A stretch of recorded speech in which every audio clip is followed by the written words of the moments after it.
पत्रकार बंधुओं को नमस्कार। आज दो महत्वपूर्ण मुद्दों पर आपसे बातचीत करनी है।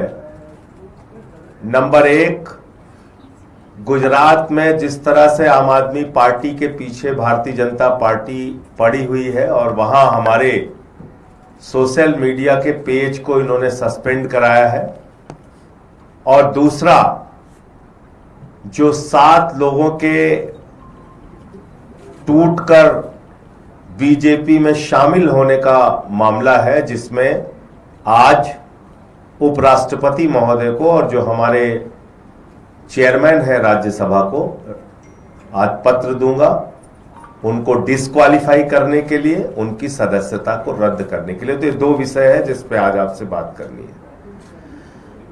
गुजरात में आम आदमी पार्टी का विस्तार लगातार हो रहा है। गुजरात में जनता के मुद्दों पर आम आदमी पार्टी जमीन पे संघर्ष कर रही है। 5 हमारे विधायक हैं वहां, 14% विधानसभा में हमको वोट मिला था, और हमारे कई विधायकों को पकड़ पकड़ के जेल में डाला बीजेपी ने। चैतर बसावा को जेल में डाला, 2 बार जेल में डाला, जो आदिवासी समाज के बड़े नेता है। यहां तक कि उनकी पत्नी को जेल में डाला। ईसुदान गढ़वी जो हमारे प्रदेश अध्यक्ष हैं, उनको जेल में डाला। गोपाल इटालिया हमारे विधायक हैं, उनको जेल में डाला।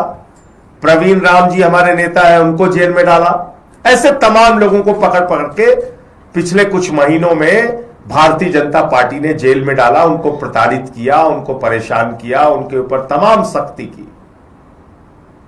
फिर इन्होंने अभी जो वहां पर नगर पालिका का चुनाव हो रहा है, तालुका और जिला पंचायत का चुनाव हो रहा है, नगर निगम का चुनाव हो रहा है, इसमें बहुत सारे कैंडिडेट्स को फर्जी मुकदमे लगा के, धमका के, डरा के उनके ऊपर उनको कैंडिडेट्स ना बने, फॉर्म ना भर पाए, पार्टी की तरफ से ना खड़े हों, यह काम किया।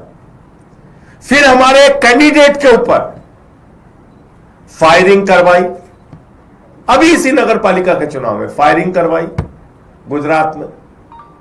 और आज जब मैं आपसे बातचीत कर रहा हूं तो हमारा गुजरात का फेसबुक का पेज भारतीय जनता पार्टी ने सस्पेंड करा दिया, इंस्टाग्राम का पेज भारतीय जनता पार्टी ने सस्पेंड करा दिया, और 3 अलग अलग लोगों के अकाउंट सस्पेंड करवा दिए जो सोशल मीडिया पे पोस्ट करते थे। अब इसकी वजह क्या है? बीजेपी अपने गुनाह को नहीं ठीक कर रही, अपने काम करने के तौर तरीके को नहीं ठीक कर रही। स्कूल अस्पताल कैसे बनेंगे, गुजरात का विकास कैसे होगा, इसको नहीं सही किया जा रहा। तो जनता आम आदमी पार्टी की तरफ झुक रही है, आम आदमी पार्टी से जुड़ रही है, आम आदमी पार्टी का विस्तार हो रहा है, और इसमें 8 करोड़ लोगों ने 26 दिन में सोशल मीडिया पर जाकर आम आदमी पार्टी की पोस्ट देखी है। यह कोई मामूली बात नहीं है। 8 करोड़ लोगों ने गुजरात के 26 दिन के अंदर जाके इंस्टाग्राम और फेसबुक पर आम आदमी पार्टी की पोस्ट देखी है, जिसमें कुछ उनके जन विरोधी काम थे, उससे संबंधित पोस्ट भी थी, कुछ हमारे नेताओं के भाषण थे, उनके संघर्ष थे, उनकी लड़ाइयां थी। लोग जा रहे हैं, उसको देख रहे हैं। तो इनको लगा कि जो व्यक्ति गुजरात का घर पे बैठा हुआ है, जो सड़क पर निकल के नारेबाजी नहीं कर सकता बीजेपी के खिलाफ, वो आज आम आदमी पार्टी के पक्ष में खड़ा हो रहा है, वो आज आम आदमी पार्टी को अपना समर्थन दे रहा है, वो आम आदमी पार्टी के पोस्ट को लाइक कर रहा है, देख रहा है। तो आम आदमी पार्टी की बात और विचारधारा, आम आदमी पार्टी के काम लोगों तक ना पहुंचने पाए, इसलिए हमारा इंस्टाग्राम और फेसबुक का पेज सस्पेंड किया गया। मैं गुजरात के भाइयों से कहना चाहता हूं, अपने व्हाट्सएप के माध्यम से, अपने दूसरे माध्यमों से आम आदमी पार्टी के जो वीडियोस हैं, जो उनके पोस्ट हैं, उसको ज्यादा से ज्यादा लोगों तक पहुंचाइए, और जिस तरह से आप हमारे साथ जुड़े हुए हैं उसका और मजबूती से विस्तार कीजिए। और मैं बीजेपी वालों से कहना चाहता हूं, तुम्हारे ऐसे घिनौने खेल का कोई असर नहीं होगा। इस बार गुजरात की जनता 30 वर्षों के कुशासन का सुपड़ा साफ करेगी, ये मैं कहना चाहता हूं। और नगर निगम, नगर पालिका और पंचायत तालुका के चुनाव में भी हमारा अच्छा प्रदर्शन होगा, ये हमें पूरा विश्वास है। नंबर 1।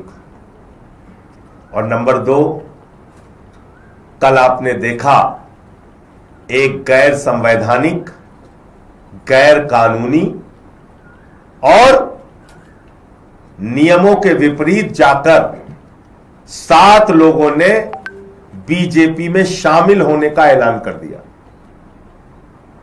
यह कानूनी रूप से पूरी तरह से गलत है और जो एंटी डिफेक्शन लॉ है, जो साफ तौर पे कहता है किसी भी प्रकार का स्प्लिट, ब्रेक अवे फैक्शन, किसी भी प्रकार की टूट असेंबली और राज्यसभा लोकसभा में नहीं हो सकती, उसको कोई वैधानिक मान्यता नहीं है। और यह शिवसेना के केस में भी साफ तौर पे सामने आ चुका है। यह 10वीं अनुसूची में 10th शेड्यूल में साफ तौर पे लिखा हुआ है, किसी भी प्रकार की टूट, वो चाहे भले ही 2/3 संख्या की हो, 7 की जगह 8 हो, उसको कोई वैधानिक मान्यता नहीं है। किसी भी प्रकार की वैधानिक मान्यता नहीं है। तो जो आम आदमी पार्टी के 7 राज्यसभा के सांसद टूटे हैं, ये गैर कानूनी है, गलत है, गैर संवैधानिक है और संसदीय नियमों के विपरीत है। इसलिए मैं आज चेयरमैन राज्यसभा को, उपराष्ट्रपति महोदय को इन सारे नियमों का हवाला देते हुए पत्र दूंगा कि इन 7 सदस्यों की, इन 7 राज्यसभा के सांसदों की सदस्यता पूरी तरीके से समाप्त की जाए, जिसमें से तो 3 लोग साफ तौर पे कल बीजेपी के दफ्तर में भी गए थे, राघव चड्ढा, संदीप पाठक और अशोक मित्तल। वो साफ तौर पे बीजेपी के दफ्तर में गए थे, जिनकी विजुअल और वीडियो सारी कुछ आपके पास है, फोटो वगैरह। और बाकी जो 4 लोगों को लेके दावा किया जा रहा है, उन सब के खिलाफ उनकी सदस्यता को समाप्त करने के लिए आज मैं राज्यसभा के चेयरमैन साहब को, उपराष्ट्रपति महोदय को पत्र दूंगा।